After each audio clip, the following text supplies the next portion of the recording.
The following podcast may be explicit. One Joe Young presents Adventures from the Shed, a tabletop RPG podcast. You can find us online at adventuresfromtheshed.com. On this computer, and it's most likely recording. You should see that it's recording. I see it recording, yeah.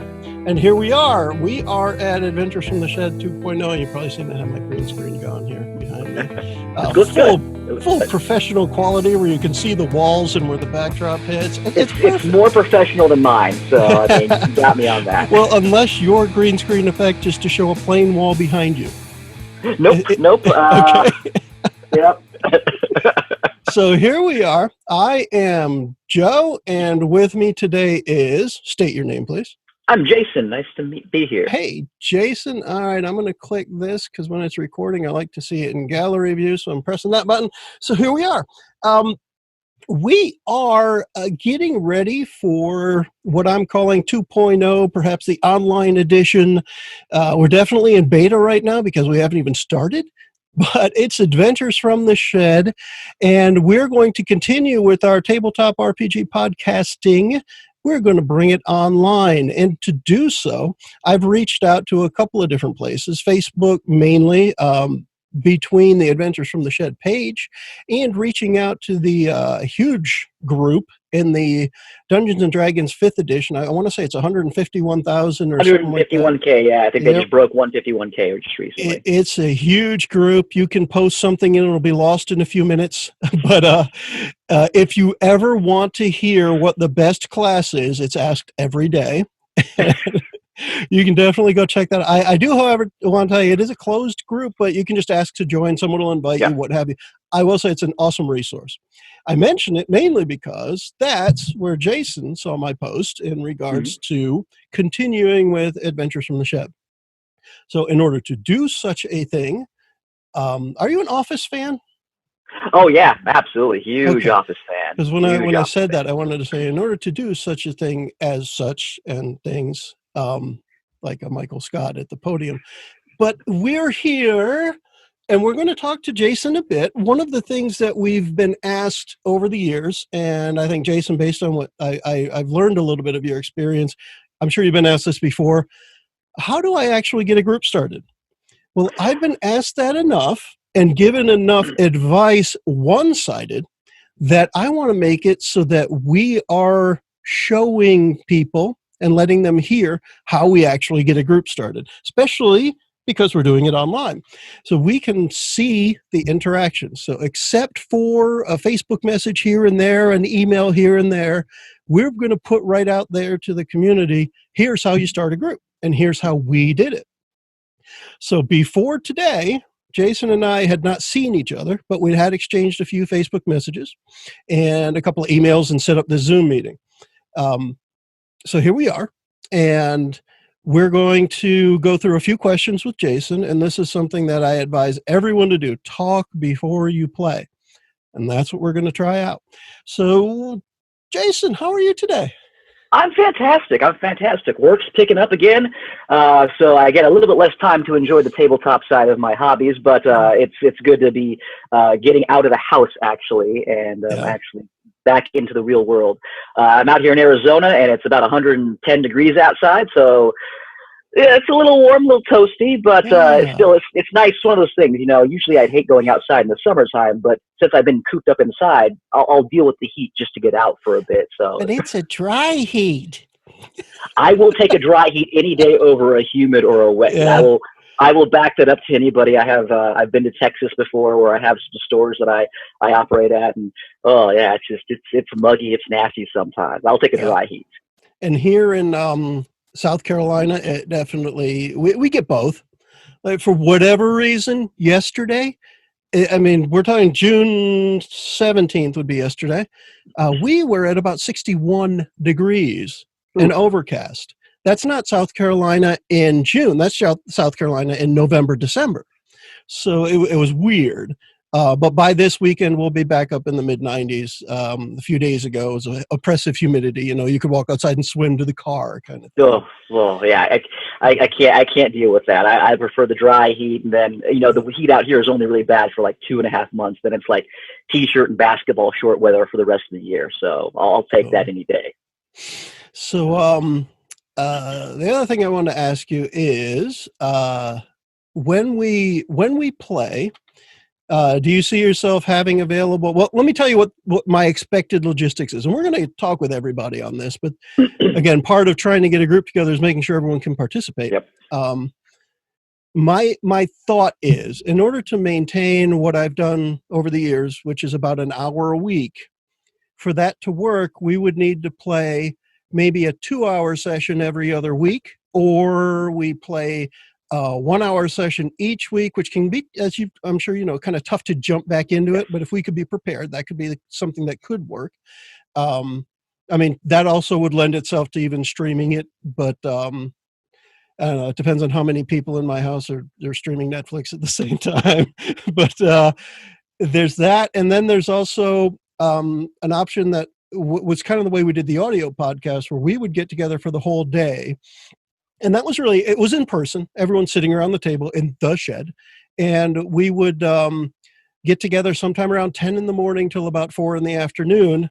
And during that time, we'd take breaks, we'd chat. I mean, we all were friendly to start with and became very good friends over the years. Even with the podcast cast changing. So the other thing I was thinking is, if we did something like every 2 or 3 weeks, did 3 hours, and of course 3 hours really means like 3.5 with breaks. But do you see yourself being able to pull off that kind of time commitment, 1, 2, or 3 hours every week, other week or so? Absolutely. I mean, barring any kind of, natural human element that comes up with, scheduling issues and things like that. Scheduling has always been the bane of tabletop games, in my opinion, and the scourge of DMs for so long. But I'm open to any of those right now. I work in an office, corporate office. And so I'm working, Monday through Friday up until around 5 o'clock. Evenings, I'm typically free. Fridays, I run games. Saturdays, I run games as well. I have 4 games that I'm currently DMing at the moment.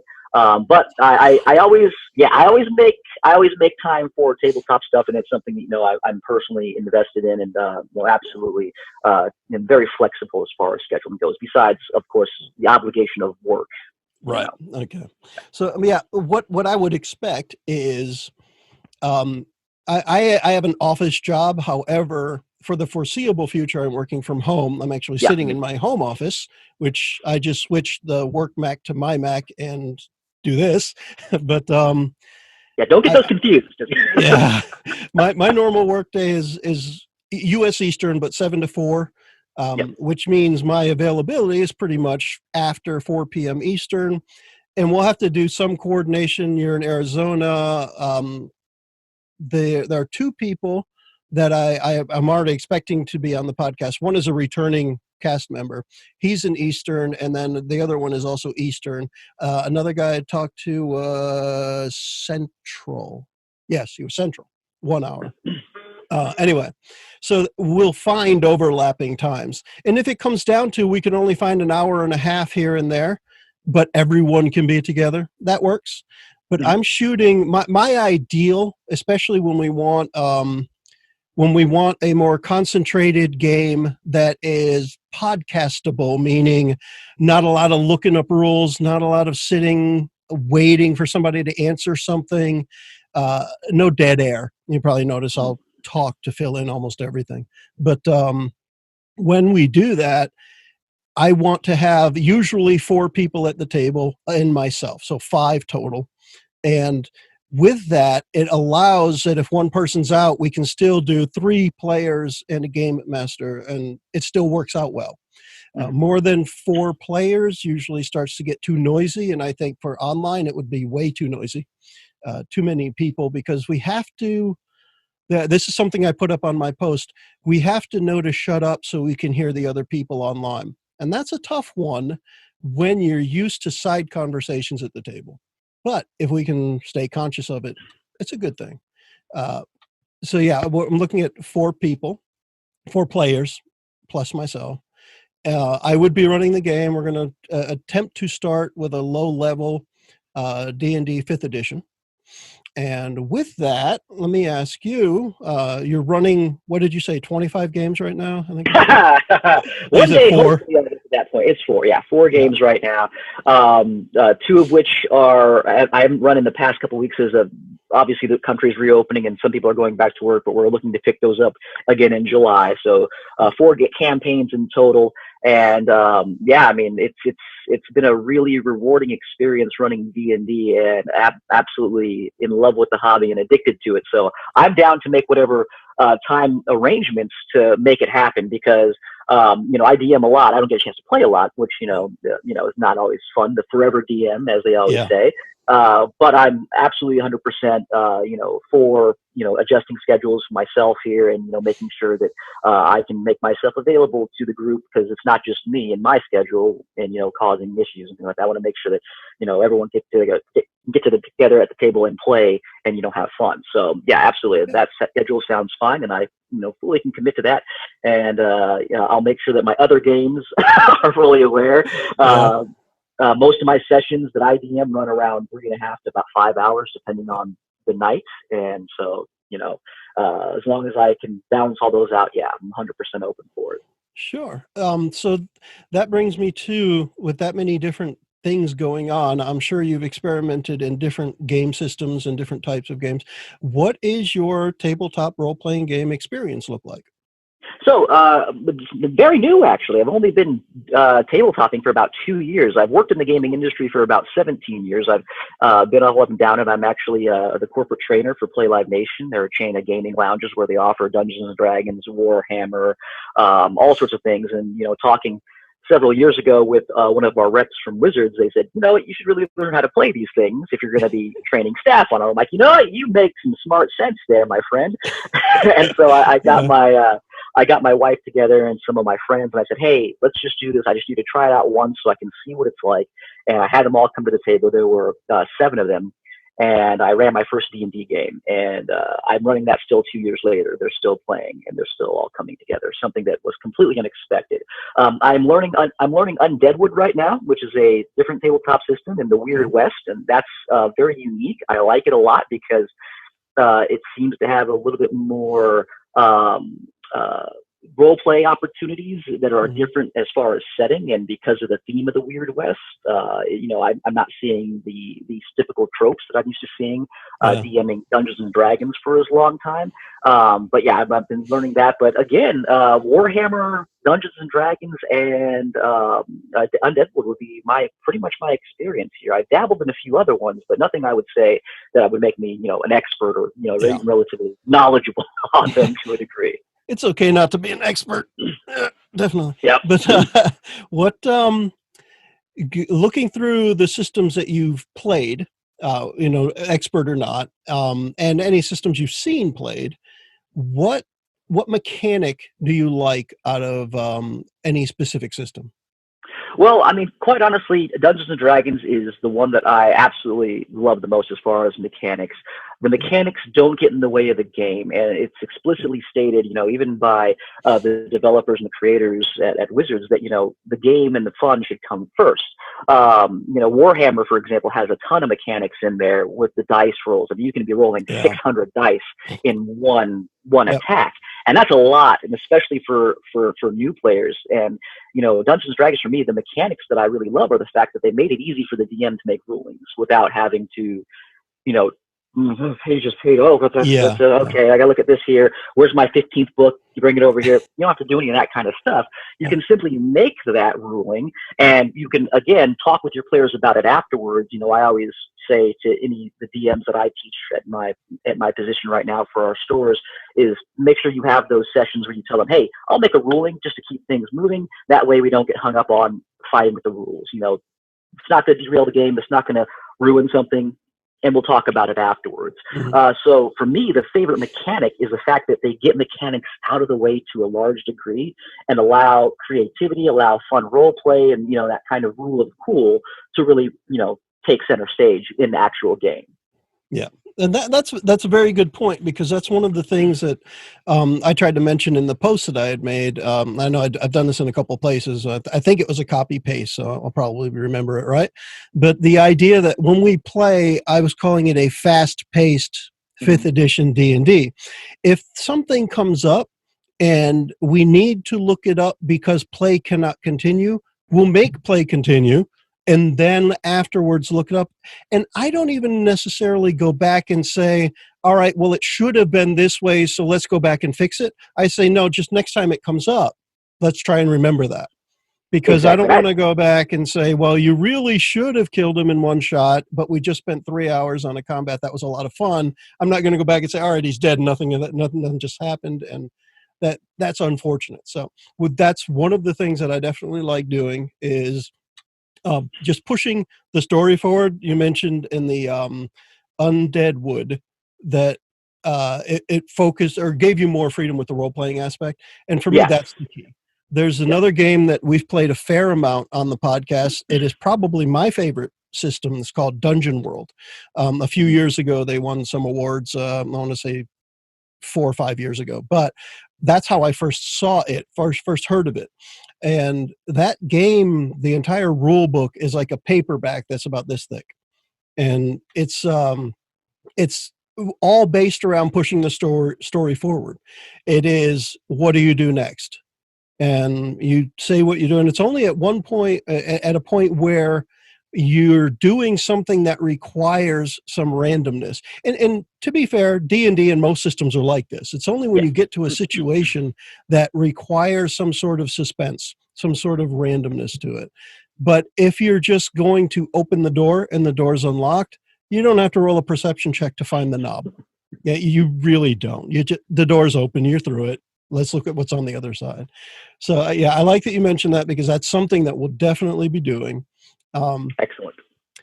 As far as the genre, I imagine Undead Wood being the Weird West. You've played enough D&D, so the medieval fantasy or whatever we want to call it. What kind of genres have you found exciting when playing or watching somebody play? Oh, easy. That's easy. I mean, for me, I'm a huge nerd, and I love Teenage Mutant Ninja Turtles. Oh yeah, absolutely. Right here, all day, all day. Yeah. But space for me is it. When I went to college, I majored in astronomy and stuff like that. So I love that. So anything space-wise, I absolutely am hooked into. I've watched Star Wars campaigns that have been taking place and that have been adapted into the D&D universe and other kind of game systems. Starfighter, obviously, I've watched some of that here, and I'm looking to hopefully run those in the future here once I get more comfortable with the actual mechanics of the game and how it works. But yeah, space for me, that's the ultimate setting. I absolutely love the sci-fi. I love the idea of exploring that, vast unknown, that, there's just so many opportunities for life, and that there's so much emptiness and so much deadness to it as well. That's for me, my personal favorite style of genre. I'll argue to the day, I'm a big gamer as well, that Mass Effect was one of the best series of games that have ever released, even though the ending to number 3 was heartbreaking, and I was one of those people who blew their lid a little bit, maybe a little bit undeservingly towards BioWare, but it's because I was so invested in that universe, and that's the power of games, though. I mean, the fact they can make you feel just so many different emotions in this setting. It's truly, why I've worked in the gaming industry for as long as I have. So, but yeah, space for me, definitely. So on the podcast, we have played 2 of the Star Wars boxes. I think it's Age of the Empire, or Age of Rebellion, and Edge of the Empire. I was going to mix those together. We played those. We've also played Star Trek Adventures, which is set in the Next Generation time frame, which is actually my favorite.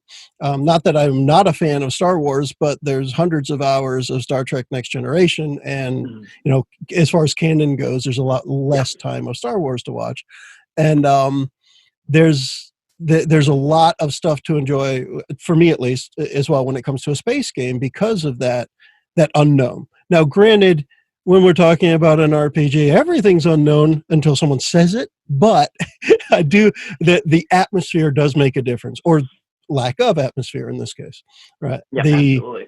The ability to go somewhere where you wouldn't have thought of what it was to begin with, because we all have preconceived notions, even for something that you would call the Weird West.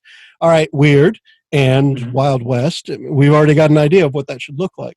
But when you say space, except for the pale blue dot and these pictures of the cosmos that are, still blurry 25 years after the first ones were taken or whatever, it's still, we don't know what's there. And, we're hopeful, and movies show us so many different things. I definitely like that idea.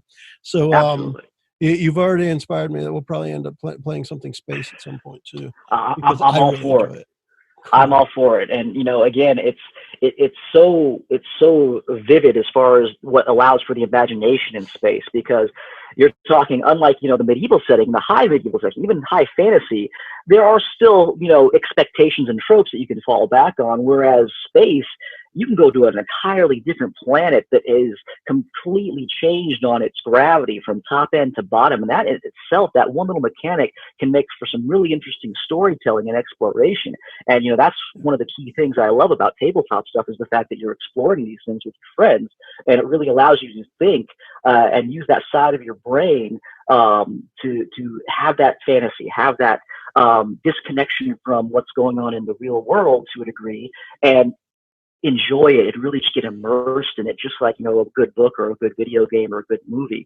And, for me, space, I've also been planning some things in my off time to, like, oh, this would be really cool to have this planet here for an adventure. It's limitless opportunities, and my opinion, as a sculptor of the universe, it gives you just way more options to a large level than a Weird West, high fantasy, things like that. Yeah, when we talk about the high fantasy type game, to get to there, essentially a wizard has to do it, right? Yep. I mean, you can get all those places, but somebody had to do it. So that actually made me think, between that and what you were saying about the possibilities out in space, I'm curious of your opinion between things like high magic, low magic, high tech, low tech. If you were playing a space adventure, would your ideal be, everyone gets a deadly ray gun, or is it more like, I don't know if you're familiar with Firefly, where love Firefly. So you're still using I'm a leaf on the pistol, wind, right? Yeah. Where along that spectrum do you think you fall? Well, I personally would fall under the, getting out of the revolvers and that kind of stuff. There's anything wrong with it, because, again, I'm a huge fan of Firefly and Serenity. I think they did just a phenomenal job. Show ended way too soon. But I personally, when I think of going to space, interstellar travel and things like that, I really just hook onto, myself personally, the lasers, the ray guns. Now, I'm not saying that everyone should have these things, because, that would just make them all, dull and generic. I want them to have meaning behind, how did I get this ray gun? Is it something that I stole? Is it something that I had from the military? What, just like any kind of RPG, you build a backstory for it. But for me, I would lean more toward that Star Trek-esque style of technology. And that's simply because I feel that it also gives that element of magic to the universe. Whereas, again, we don't understand how does a transporter work? Well, technically it's magic to us right now, because there's no way of actually doing it. So for me, it would give that element of being able to do that, and it gives me, as a person who's building the world, the ability to let the players do things that would be maybe outside, normal technological means and things like that. But I'm a fan of both. But for me personally, I would latch more onto building something along the lines of, that lightsaber, the phasers, those kind of really cool, iconic weaponry that, players would really get excited over finding or seeing and actually being able to use in game, versus, say, an old school revolver, a pistol, or a rifle, or something of that magnitude. But that's you're still going to land on a planet that has those old weapons absolutely. as well, right? I mean, gunpowder still got to be useful to somebody somewhere. Absolutely. And then again, you're going to land on those planets that they don't have the guns at all, and they have spears, and a spear is still deadly. It's still dangerous to you, regardless of what you might have. So yeah, I mean, that's why, I absolutely love it, because you get just varying worlds, varying levels of culture and society, which is very unique for a player who would potentially be coming from an elevated essence is I have technology, I have intelligence to travel the stars, to I'm going to a planet where they look to the stars as gods still, and they have no idea what it means. They feel the earth maybe still is flat. You come down, how do you react to those people? Do you even react to those people? And, how do those people react to you, this spaceman or woman coming down? So I think it just leaves that stuff. But for me, I really like the phasers. I love the stuff, Mass Effect, again, I'll call that game out. That's one of my favorite series. If you read the codex, and I might be one of the few people who actually read the entire codex of this, it gives out, how the FTL drives work, how their metagel packs work, and it releases a flood of, fluid into it. I mean, it's really crazy stuff, but me personally, I'm a nerd like that. So that's what gets to me. So that actually makes me think of another question. When it comes to a character, do you want to see? And we're again, the plan is a D&D 5th edition, so you're familiar with that. Absolutely. But do you want to see all of those skills and proficiencies? Because I mean, the way you just described that is knowing a lot of the details, liking the recipe as much as the cooking kind of thing, and do you like to have those numbers in there? Are they just not as important? What do you feel? I guess the real question is number crunching. Where does that fall in for you? Is it important that you have the highest perception in the group because you want the highest number? Or is it you just want your character to be more perceptive, that kind of thing? Yeah, no, the numbers for me, I always, and I've said this, I've said this in the D&D groups and stuff that I'm a part of as well. I'll take a flawed character over stats any single day of the week. And, I might build a character out that I want to be a captain and things like that. But the numbers for me, I don't like to min-max, and I don't even like to encourage my players to dump all their stats into maybe that one particular thing, because your character is going to grow, and you want to have that room to have that adaptation. Maybe he starts off wanting to be a space captain, but his first dogfight goes horribly awry, and now he doesn't want to. He is nervous. He's timid. He's like, he gets into this hand and he puts his hand to the wheel and it shakes, and he's like, I can't get it behind the wheel anymore. Now I'm going to switch over to maybe science or engineering or something along those. So for me, not necessarily. I do like to have my players be able to have characters that they can play, which aren't like ones that are horribly underpowered or their stats are just completely wrong. And I've talked to players about that before, and I've gotten their opinion as far as why they were wanting to put this stat here when it might not make sense. And maybe they had a very valid or logical reason for it, and I've let them do it, obviously, and they've had fun. But for me, the numbers aren't the end all be all the game. And, I'm not a big number pusher when it comes down to building out a character. Build it the way you feel it should be built. Build it so that you can have fun and enjoy playing it. Because you might be able to build that tank, but if the tank is not fun to play, then why bother? Why do it? Why invest hours of your life into this here when you're not going to get any kind of enjoyment or any kind of growth out of it as well? That's the big thing for me.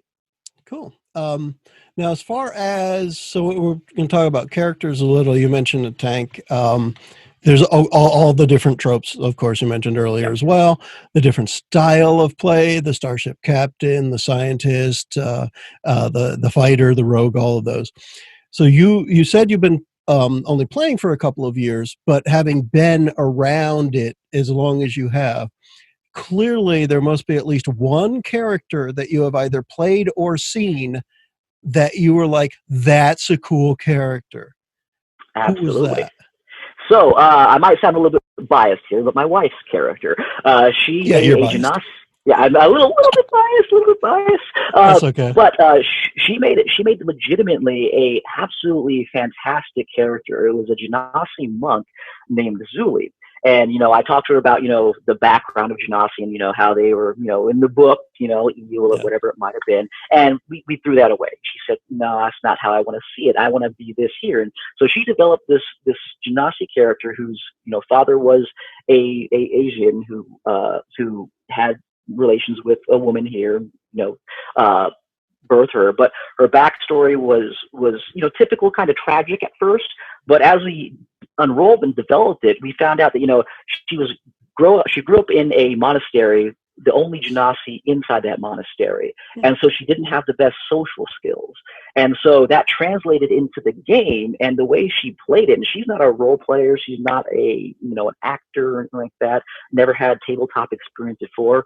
But the growth of that character going from, oh, I'm a monk doing monk things, into really getting into, I'm socially awkward. I'm really not good at talking to people, and not just because of a roll of the dice. It was she went into it full bore.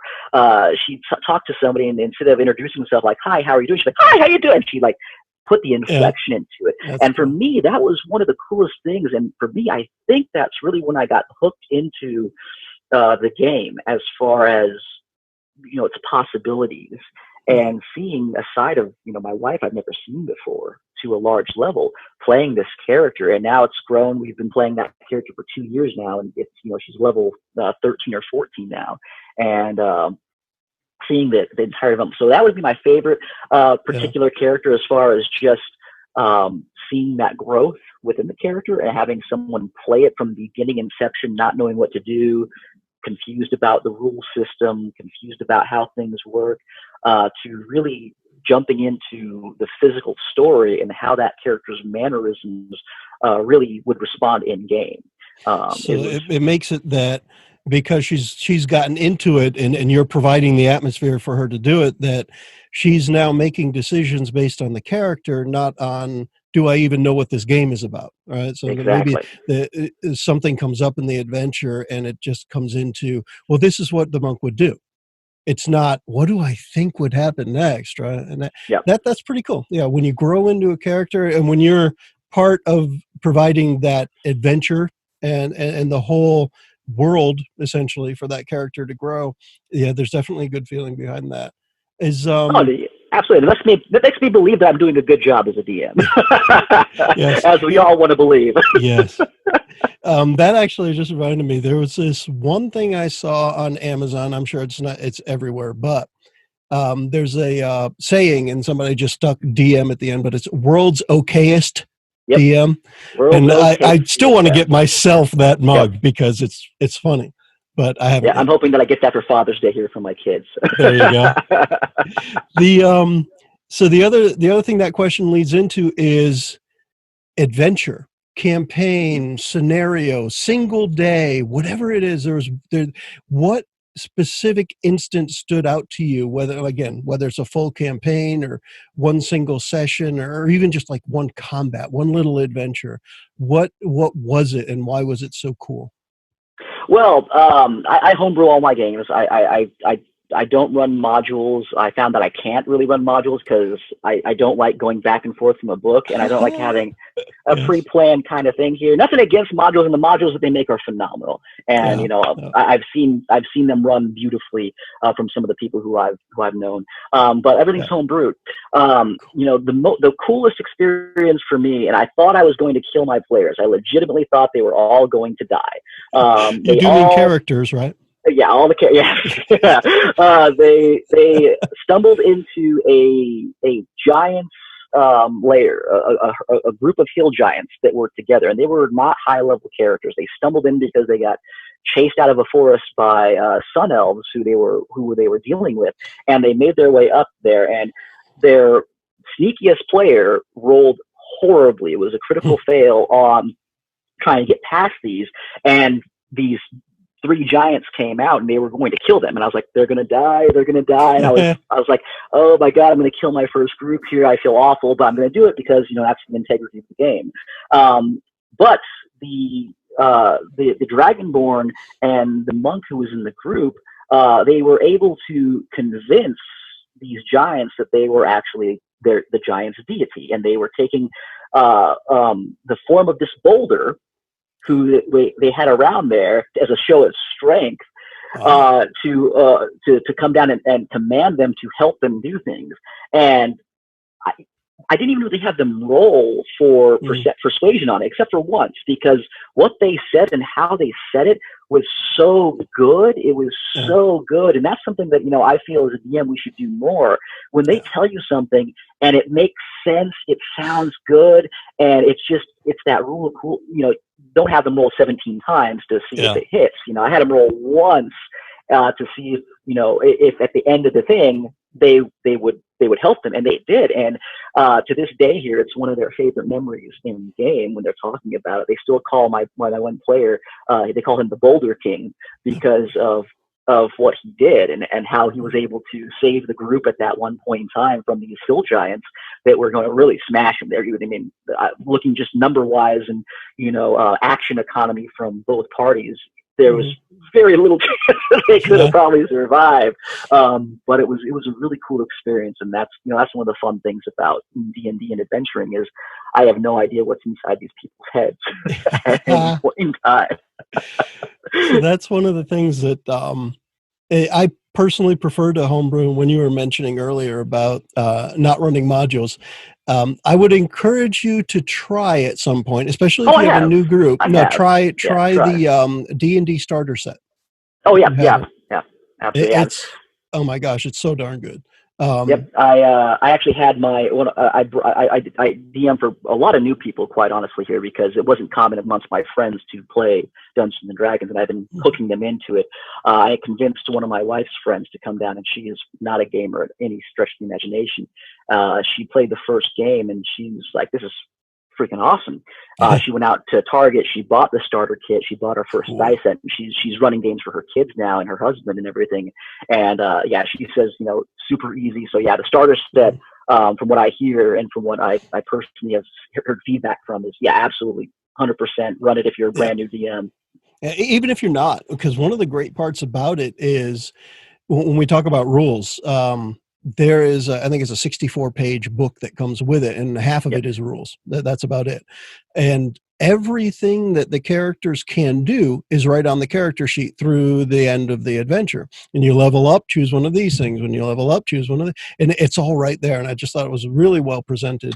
The other thing I was thinking about when you mentioned the modules is, and this goes back to myself, but also you can catch it in the audio podcast, promote myself, but there are a few adventures where I ran the pre-published, and I always pick on myself for saying pre-published. They're just published, because pre-published means it's not out there yet, right? But anyway, the published adventures, we're running them, and you could clearly hear me, oh my gosh, I just want to tell you that, yes, this guy has it, but I've got to flip forward to make sure I'm not going to break the rest of the adventure. Yep. You want this from this blacksmith, but later on you might have to get that from someone else. And if I say yes now, when we get to that part, I've got to make up something different. It's like compound lies. And I have to remember all the way back to the beginning, the first lie I said, and it's like, oh my gosh, I can't do this. And that's the one thing about the published adventures that gets me. When we played Curse of Strahd on the podcast, it was run by one of the other people on the podcast, and I got to be a player. And I'm like, cool, I don't have to remember anything except for what my character does. This is perfect, because I have that book. A friend of mine who started on the podcast and then went off and started his own actually asked me to host Curse of Strahd on his podcast last year. I think it was last year. And that I was like, oh my gosh, I can't believe I have to do this. And I'm just flipping through the book, trying to learn what's going to happen. And I just ended up running it like I would have ran something I made up and tried to make the adventure fit in. And oh my gosh, was it like, I felt like I was doing something wrong the entire time. Yep. And it was still fun. I mean, I got to sit around a table with a group of people playing a fun game. That's great. And it made me feel like I'm way too enclosed in the cover of this book. I can't get outside of the cover. I know I can, but what happens when I get outside the cover and they have the sun sword, which they needed for part of the adventure, and right from the beginning, I described it wrong, and then we look in the book and it's something different. I'm like, well, crap, it's going to be what I said now. Yeah. Like, damn it. But on further inspection, when you look at it again, exactly, I'm not going back and changing it. But so we definitely experience that, I think, on a regular basis. I love to hear it's homebrewed.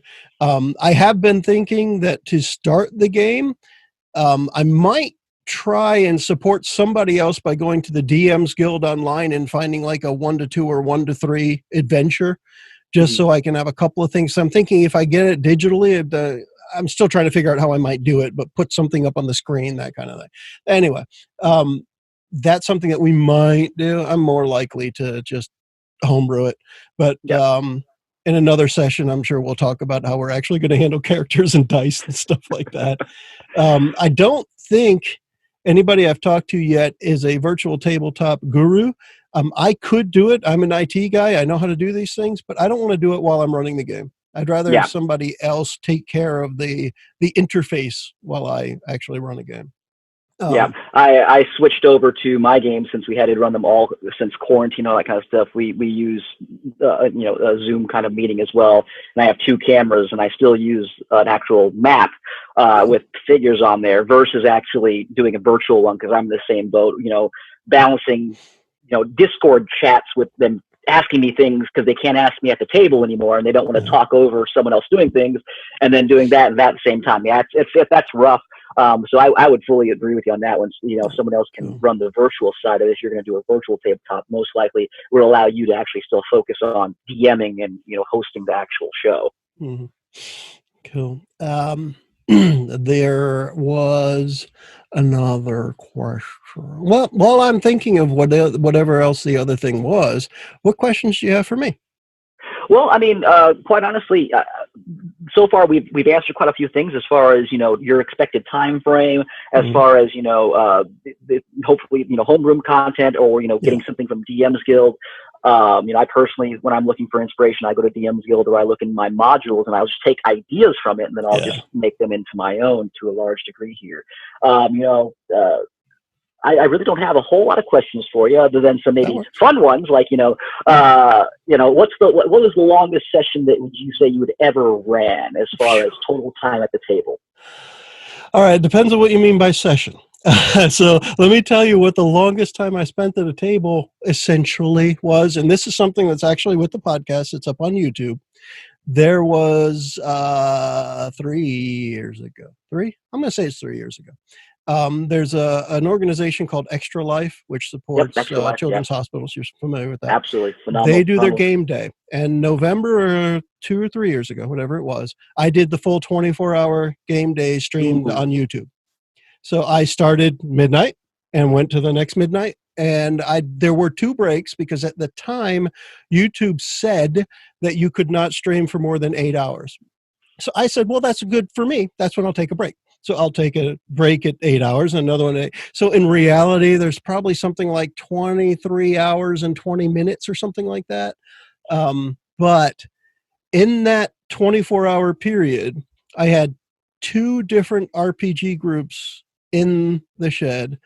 We also had sessions where we were just talking about stuff. It actually ended with my younger daughter and I sitting at the table playing Would You Rather card game.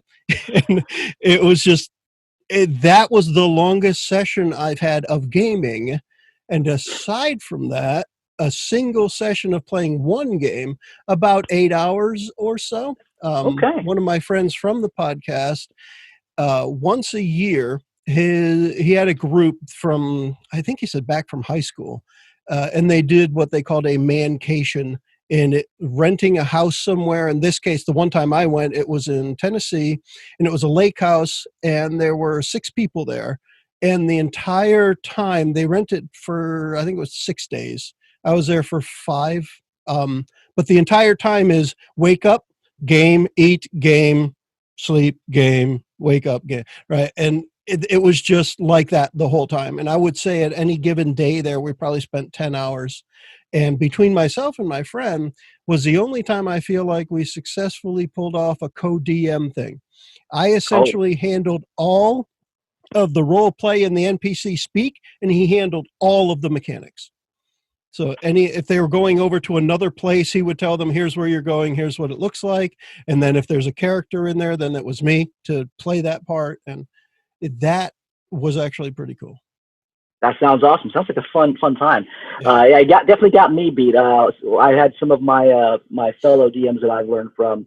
They've taken part in the Extra Life stuff. Wonderful organization. And one of them did a 48-hour run, and he went from what was it, 8 a.m. to, I believe it was 10 a.m. the next day with only one break, and it was like a 30-minute break where he just had some food real quick. He didn't even eat. He was eating at the table, and at the end of the thing, I mean, he was gone. He was done. I was like, Dwayne, are you all right? He's like, no. roll the dice. I'm like, dude. I feel like after the 24 hours, I probably could have made it through that next morning, but I don't think I could have made it through another day. I can't even imagine trying to RP an NPC after 24 hours straight. I can't even imagine what kind of NPC that would be, what kind of voice he would have. And I was just thinking about another thing too, where one of the adventures that happened during that game day is one of those where you always hear the saying, no matter what you do, whatever you plan, the players will mess it up, right? And there's 100 different ways to say it, but essentially the players are going to ruin your plans.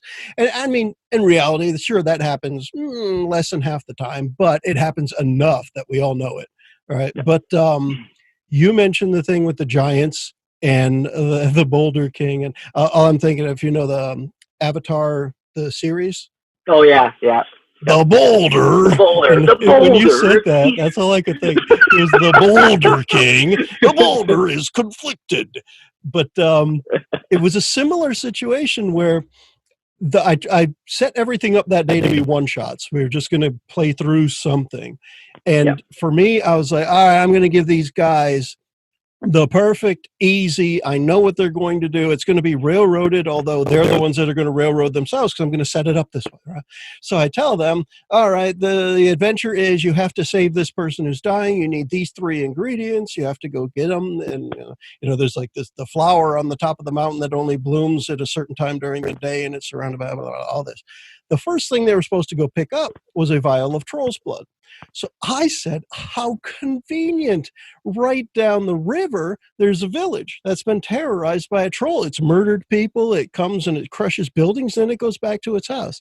So, of course, players are going to go kill the troll, get the blood, and bring it back. No.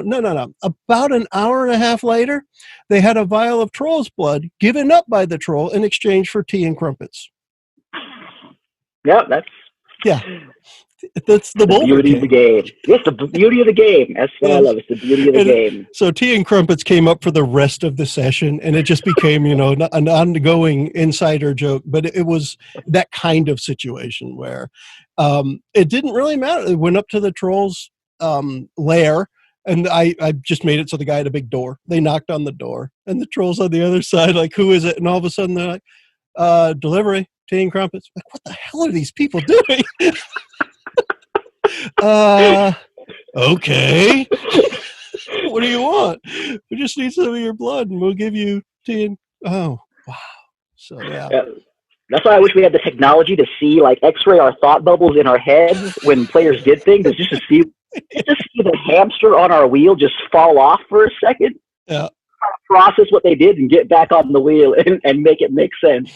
Yeah, and it's hysterical. I always like to say, and it sounded like from one of the things you had said earlier where they have all the ideas too, it sounds like you're in a similar boat to me where I love to say, I only need to come up with 1/5 of what's going on here. Yep, everyone else absolutely can come up with everything. I don't really need to know everything about the world. No. Because it's way more important, and as a player, you become way more invested in your character, in the world, if you made it up, whether you know it or not, right? Absolutely. So ask somebody, your character is from this big city, right? And you lived in the upper class part of the big city. Well, I don't know, 3-4 months later, we go to the big city, and I say, "You're going to go visit home? Who is your favorite tea shop around there? What's the upper scale blacksmith like compared to this grimy guy who works down in the marketplace?"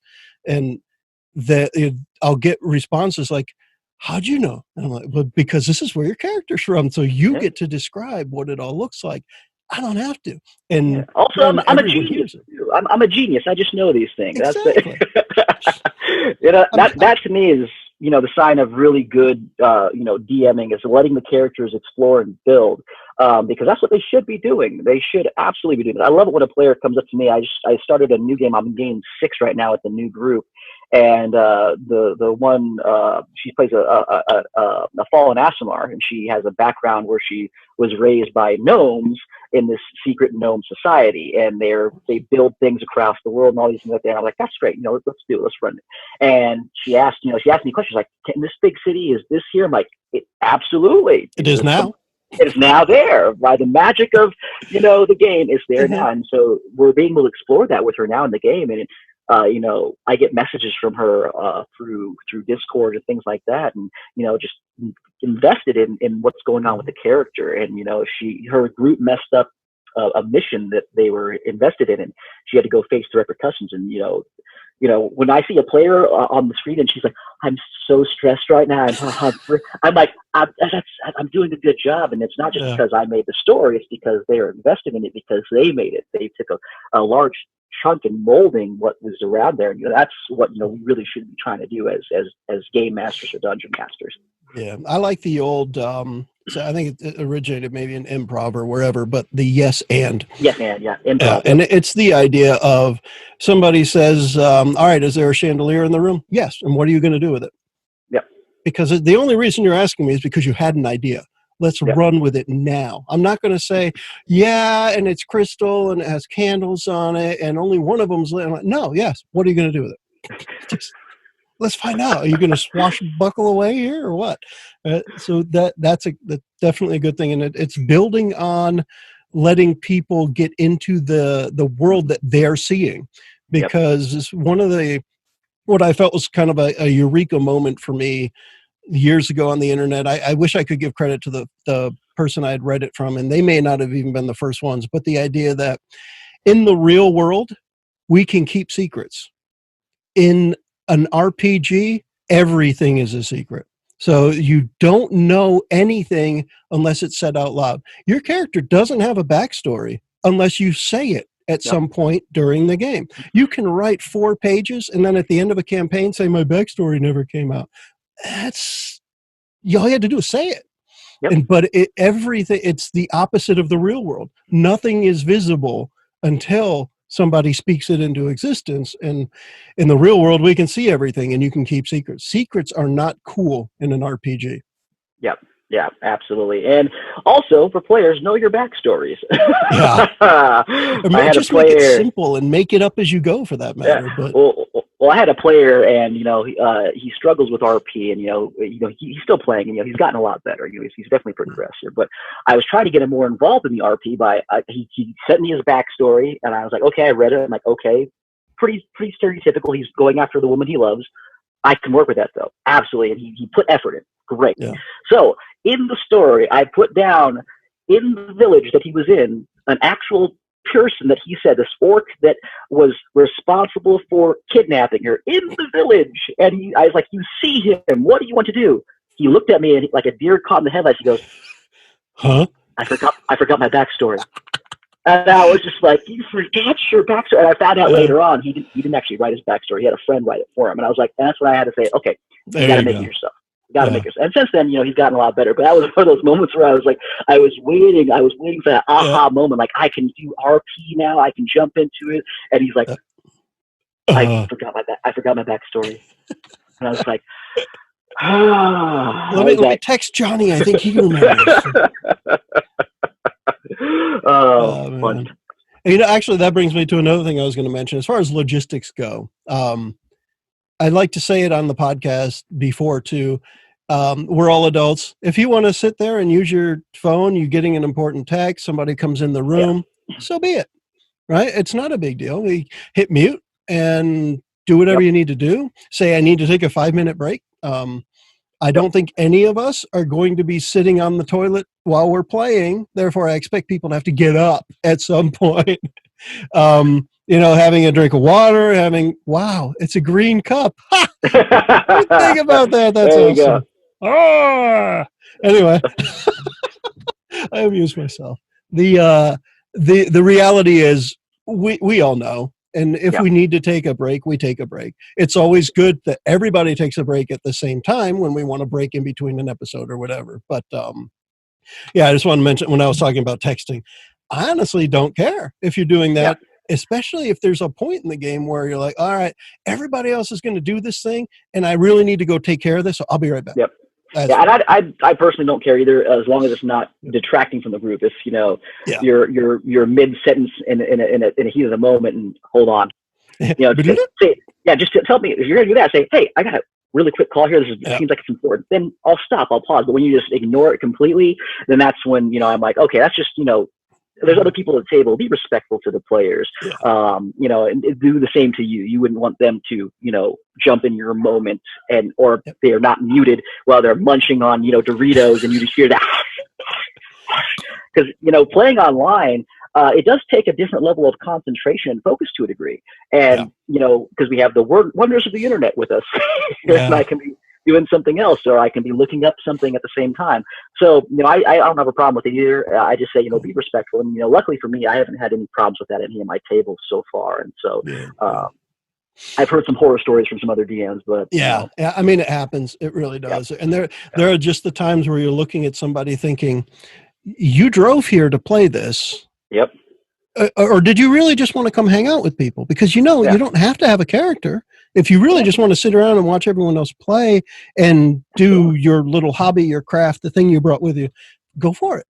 Yeah, that's fine. Absolutely. Yeah, that's and I've even. But if you don't want to, that's okay too. Yeah. I mean, I've even had a point where, behind the scenes, I had to ask somebody in the podcast, "Are you going to play?"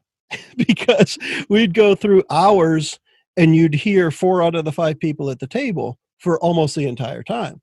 Like, it's cool that you're here, but if you don't want to speak, we don't have to mic you, because I mic everyone individually. And anyway, so that's definitely a good point. Make sure here, I know as part of building the group, we're going to have the knowledge a little bit about the personality, the focus, the ability to actually pay attention while we're going. And that's good. So that's a good plus. And damn it, I'm getting too old to remember the last question, so I'm not going to ask you then. What else you got? Anything? I mean, this has been wonderful. I mean, I've loved the conversation so far. It's been very, very riveting. I could go on and on all day about D&D if you let me, but we will, just in future episodes. Just in future episodes. You gotta maintain the content so that you're not going over at the same time. But I could go on all day. I love to talk. That's something that I do for a living. So I can go on all day and all night. And I can sympathize with that a little, because with communication skills I have, being an IT person, I'm usually asked to show people things a lot. I've actually traveled the world training people. It's not the main part of my job, but I've done that. And I can sympathize with that piece, or maybe empathize is a better word, but because I don't think it deserves sympathy. Sometimes it does. Sometimes. Yeah. But I like that aspect. And like you said, one of the things you do is talk for a living. And for me now, the latest iteration of my job, working from home, I'm talking less to people. And this is actually going to be a nice thing to get back into the podcast, talk to some more people as well. Absolutely. I trained my first class back from home here again. Obviously, I'm from Arizona. We had another spike in COVID cases, unfortunately, because of reopening everything. So I'm still from working home, but work's picking up. I had my first class, and I spent, I think, a good 30 or 40 minutes just talking to them about how things were versus actually training them on any actual content they're supposed to go over. We ended up talking about video games for a while. We talked about a bunch of different things. And so, I feel you on that one. It's a nice reprieve to be able to have that interaction, whether it be, on camera. It's still interaction, and it's still something, has been sorely missed and that humans need. Yes. Yeah. We're a social creature. Absolutely. So I think we could probably wrap it up for now. Okay. I swear I'm going to, as soon as I stop recording, I'm going to remember. I know it's not important. It wasn't like, what's your favorite color? But it wasn't, a key question. I'm sure it was softball and whatever. And I actually convinced myself I wasn't going to use an iPad right here, and I wasn't going to use it because I couldn't get the screen to extend right, and I'm going to whine about my technical problems. But when it comes to the podcast, it's all the technical problems and successes have been mine because I'm the only one doing it. So if you check out the YouTube stuff specifically, I call that out specifically because you'll see in some of the episodes I'm actually running 5 different cameras in the room at the same time, and I'm switching between them, and we're looking at the table, we're looking at dice rolls, and the whole time that's also me actually running the game. So I'm pressing the buttons and moving things around, and that's why I say I love it myself. If I can handle it, I'll be doing it. It's great. Yeah. But yeah, you are a better man than me. You're better than one of my groups. He streams. He's a game. He wanted to stream some of our things, and since we're all joining online anyways, I was like, that's fine. So he's the one who actually controls like the little boxes that people are in the cameras. I don't have to deal with that. So like I said, hats off to you on that one. That's you're a better man than I am. It's fun stuff. If you get the right equipment together to make it happen, it's cool. But all right, so let's wrap this up, and I'll let you know. Okay. I guess earlier I said what day it was because yesterday was the 17th, so today's the 18th. What I'm really hoping at this point, I've got 2 other people that I'm going to put on, do a recording of as well. Okay. And then what I'd love to say is by the end of next week, we should have scheduled our day 0 session where we all get together and talk. That's what I want to have, and the way we'll be working it. And of course, one of the reasons I want to say all this while we're still on is this is all part of getting your group together. Make sure you have the open communication and hopefully clear expectations. This is a little different. One of the things you would see if we were in person, I'd be taking a lot of notes. I don't necessarily have to hear because I can actually go back and listen if I want to. Right? But and then in a way that's cool. But I would encourage people normally if you're face to face, take notes. Yeah, it's a huge plus. Take notes. Yeah. So what I'll hopefully, again, by the end of next week, there'll be an email for trying to coordinate. And I'll start with an introductory message of, this is my email. Here are the 4 people that we're inviting to be here for session 0. And let's pick a time. Right. So we'll do that. I really don't know how long it'll last, but we're going to probably shoot for an hour. And get that out of the way. And then during that time, plan out when can we actually play, who might want to play what kind of character, that kind of thing. That's what we'll try and figure out. Well, if it's anything like this, it might go longer than an hour because I know that we initially wanted to do what you said, like 30 minutes. Like, okay. I tried at least 30 so that when the people are listening to it on their drive, if they have more than a half-hour drive, I don't know. This is actually something I said in a previous one of these too, but I started this whole thing because I wanted to do something that sounded better than what I already was listening to. So I started listening to other people playing. And when I say sounded better, I mean literally sounded better. Most of the other ones I could listen to were really good quality playing, DMs. What they were playing was a lot of fun to listen to. I spent hundreds of hours listening. But I realized almost all the time, all right, so this group of 6 people sounds like they're sitting in a room that's 40 by 40 and they're using the laptop microphone and I can hear them, but why is it that only the loud person sits next to the microphone? Right? So I said to myself at one point, I want to make it so that you can hear everybody. And I was mentioning earlier, everyone's mic'd individually. I would have 5 channels, and when we were done, if somebody I realized was quiet the whole time, I could boost the sound up before I put it into MP3. But anyway, all that aside. Well, it's absolutely true. You know, people, when they watch movies and stuff, they can forgive bad editing or a bad angle, but when audio is off, it takes them completely out of that moment and it completely ruins it. And so I completely get that. Audio is incredibly important, especially for me. And again, you know, that is the limits of technology for some people. Some people just don't have that ability, unfortunately. But yeah, I mean, I've listened to tons and tons of content, and sometimes that audio where somebody's saying something, oh, they're saying something. What are they saying? Yeah, hopefully the loud person will repeat it. Yeah, you jam up the volume, and then that loud person comes on. And you're like, oh, okay, all right, let's turn it back down. So we'll be getting ready. Hopefully by the end of June is my hope. By the end of June of this year, we should all be together and recording whatever that day 0 session looks like for us, because I think it can be a little different for every group. But I'll put that out there, and hopefully again I'd say probably within 5-6 days, you'll be getting an email from me with the others on it, and we'll try and set up a time.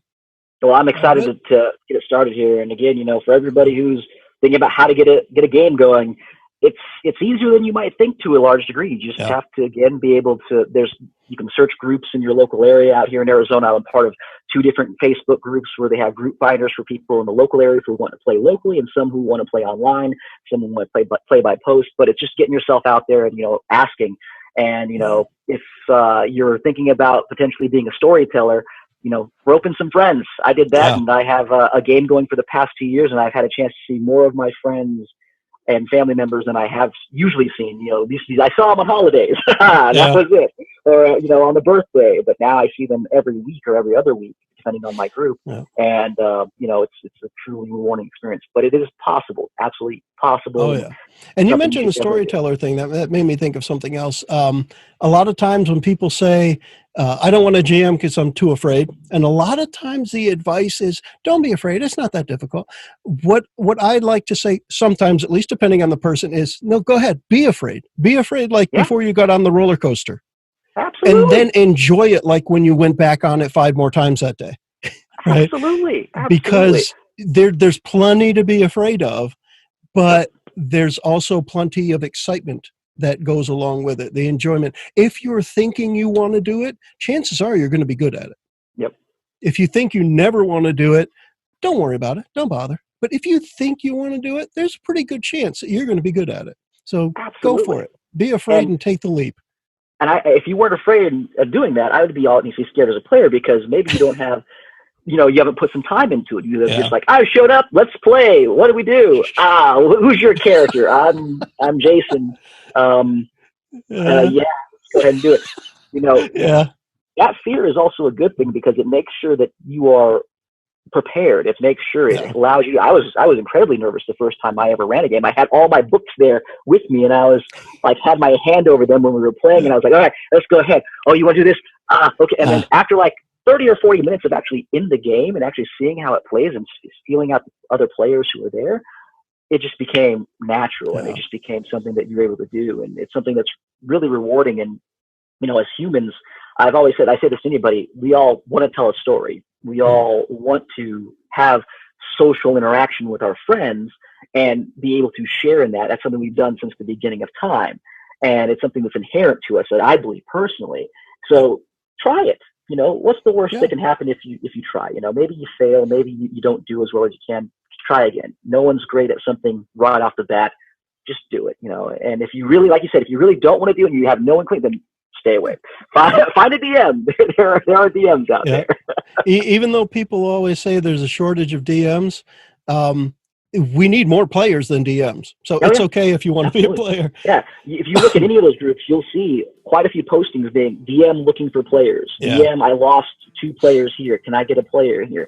There are plenty of DMs that are hungry to tell stories that don't have groups. And again, it's just to find that connection, just like here today. I mean, it's been an absolute pleasure talking with Joe here for the very first time. And I'm excited to be able to run some games with him. All things, fingers crossed, everything moves forward as planned. I think it will. Again, I have no reason to think it won't at this point. But hey, I didn't think we'd have a global pandemic a few months ago either. Right. So, Yep. And I know that's taking it to the extreme, but we can now because it happened. Yeah. Yep. Right. We don't have to make up a global catastrophe anymore because it happened. But cool. On that bombshell, I guess we can wrap it up for this time. Thank you again, Jason, for being here. Well, thank you for having me. It's been an absolute pleasure. You're very welcome. And we will catch up again very soon. All right. Sounds good. Have a great day. Bye. And the preceding podcast was brought to you by onejoeyoung. You can find us online at adventuresfromtheshed.com.